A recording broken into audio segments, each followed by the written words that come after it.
E aí, pessoal, tudo bem? 131, beleza? Como é que vocês estão?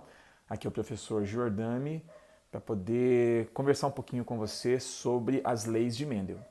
A gente começou na aula passada, que foi a aula de segunda, tá bom? A trabalhar o conceito de segunda lei de Mendel. As leis de Mendel são as leis elaboradas pelo Gregor Mendel ao estudar a transmissão de informação genética com as ervilhas. Tranquilo? Até aqui? A gente estudou a segunda lei de Mendel e ela diz que a segregação dos fatores, ela é independente. Mas antes de avançar nessa compreensão da segregação independente, que é a segunda lei de Mendel, eu vou revisar com você o que é a primeira lei de Mendel, que é a lei da segregação. Então, a primeira lei fala da segregação. A segunda lei fala da segregação independente. Então, vamos entender rapidinho, ou relembrar, revisar, ou para te ajudar a entender, você que não tinha entendido ainda, segregação, separação aqui embaixo. O que é a lei da segregação? É algo bem simples, gente. A gente concluiu que as experiências de Mendel trouxeram a base do que é a genética hoje, mas eu vou falar conforme a gente entende hoje. O que Mendel chamava de fatores eu vou chamar de genes, tá bom? Mendel não tinha compreensão dos cromossomos, então veja aqui. Um indivíduo que seja heterozigoto é porque ele tem alelos diferentes do mesmo gene. Lembrando que alelos, eles são variações de um gene, tá bom? Então aqui eu vou pegar, logicamente, um gene de cada vez, porque Mendel, na sua primeira lei, testou isso, uma característica de cada vez.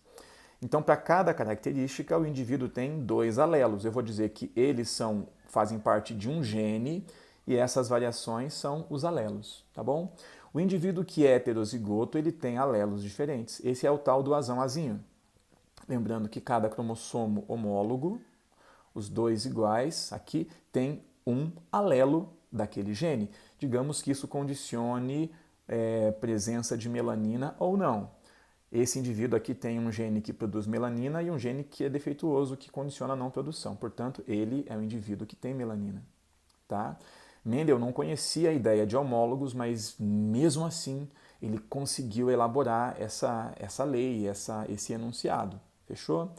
O indivíduo pode ser homozigoto quando os dois alelos são iguais, e quando ele tem os dois dominantes, ele é chamado de homozigoto dominante.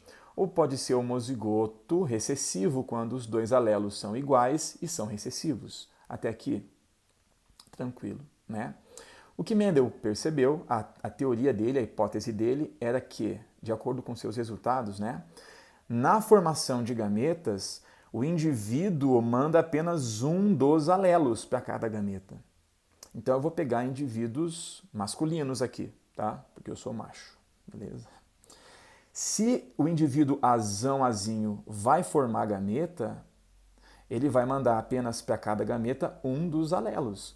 Portanto, ele vai formar gameta com alelo azão e gametas com alelo azinho. Ele forma dois tipos de gametas, metade deles com alelo azão e metade deles com o alelo azinho, tá bom? O indivíduo que é azão-azão, a mesma coisa, ele vai mandar apenas um alelo para cada gameta, para cada espermatozoide. Só que a diferença é que ele vai formar apenas gametas com alelo azão, que é só o que ele tem para fornecer. Tranquilo?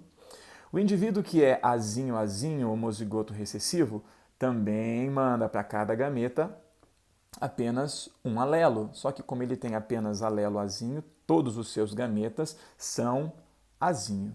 100% deles. Aqui 100% contém azão e aqui você vai ter uma separação. 50% contém azão e 50% contém azinho. Então, por isso que essa lei, que é assim, incrivelmente simples, é chamada de lei da segregação. Segregação também significa separação. Porque na formação dos gametas, os alelos que estão together, juntinhos aqui no indivíduo, em todas as células do indivíduo, tá, vão se separar. Eles vão dizer tchau, tchau, um para cada lado. De modo que os gametas contêm apenas um alelo. os alelos se separam, se segregam, os alelos se segregam.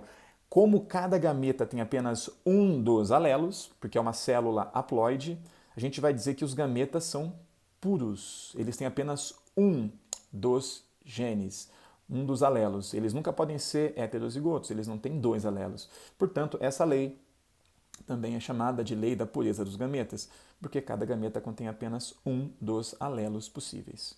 Tá bom? Mendel não conhecia o processo responsável, mas você já conhece isso. Qual é o processo responsável por produzir essa segregação?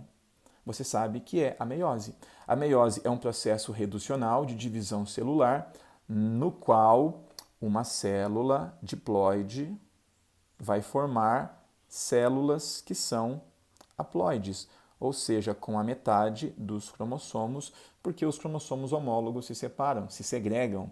Então, os alelos se segregam porque os cromossomos homólogos se segregam. Aqui está a questão. Lembrando que a meiose ela é constituída de duas etapas, a meiose 1, que forma 2, e a meiose 2, que forma 4.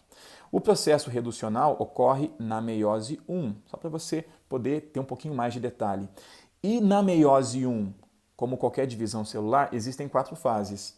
Prometa, Ana, telefonar. Ou papai e mamãe ainda treinam.